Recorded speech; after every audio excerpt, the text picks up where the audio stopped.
The Israelites had been enslaved in Egypt for over 400 years, suffering under harsh labor and oppression. When Moses, chosen by God, stood before Pharaoh and demanded their freedom, Pharaoh refused. His heart hardened against the Lord's command.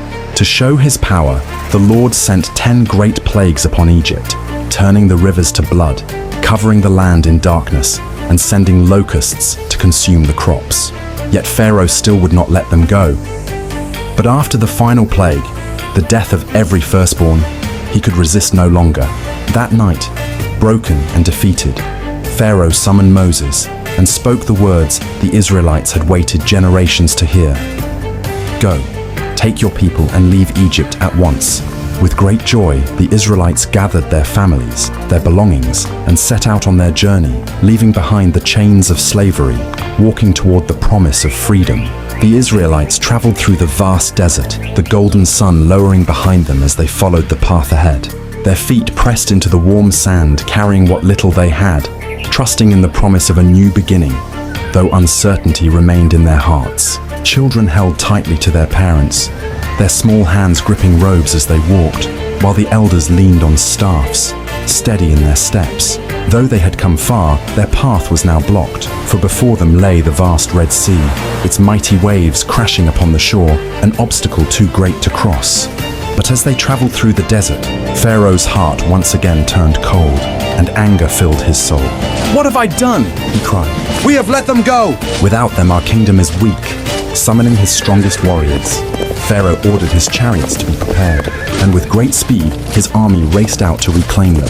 Meanwhile, the Israelites moved forward, believing their suffering had ended. But soon, they saw dust rising in the distance. The people turned to Moses, their voices rising with concern. "What do we do now? There is no road before us, and we cannot go back the way we came." Fear filled their hearts as they looked behind them, but Moses did not waver. He stood tall, his gaze lifted to the heavens, waiting for the Lord's command. Raising his staff, Moses called upon the Lord, his voice steady, his faith unwavering, trusting that the way forward would soon be revealed. A great wind stirred in response, sweeping across the waters, building in strength, shifting the air, and filling the sky with a power beyond their understanding. The Israelites stood in silence, their eyes wide with awe, as the earth beneath them trembled, the wind howling through the camp, signaling the presence of the Almighty. They stood frozen in amazement, staring at the impossible. A path through the sea opened by the hand of God, waiting for them to step forward.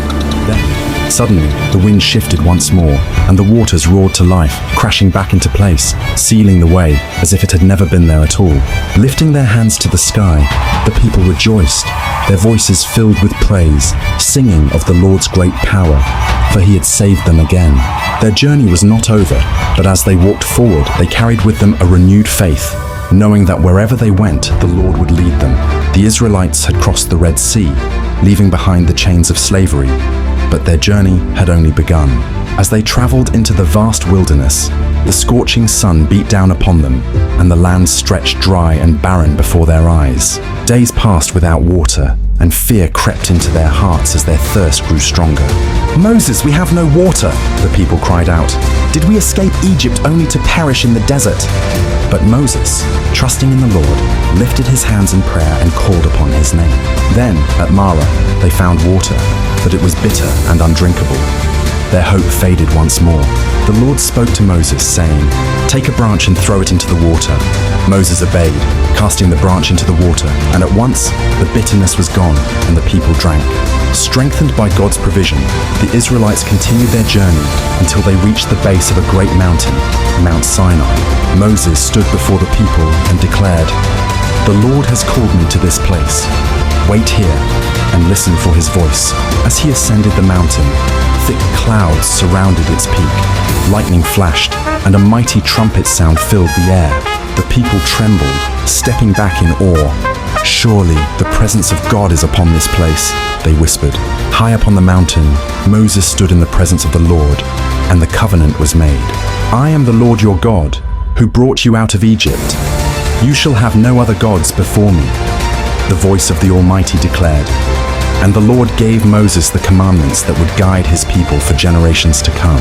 Though they had been freed from Egypt, their journey was far from over. Because of their doubt, they wandered the wilderness for 40 years. Yet through every trial, God remained with them, leading them by fire at night and a cloud by day.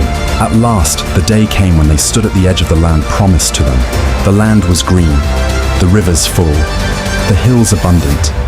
Everything the Lord had spoken was before them. Their journey had tested them, shaped them, and strengthened their faith.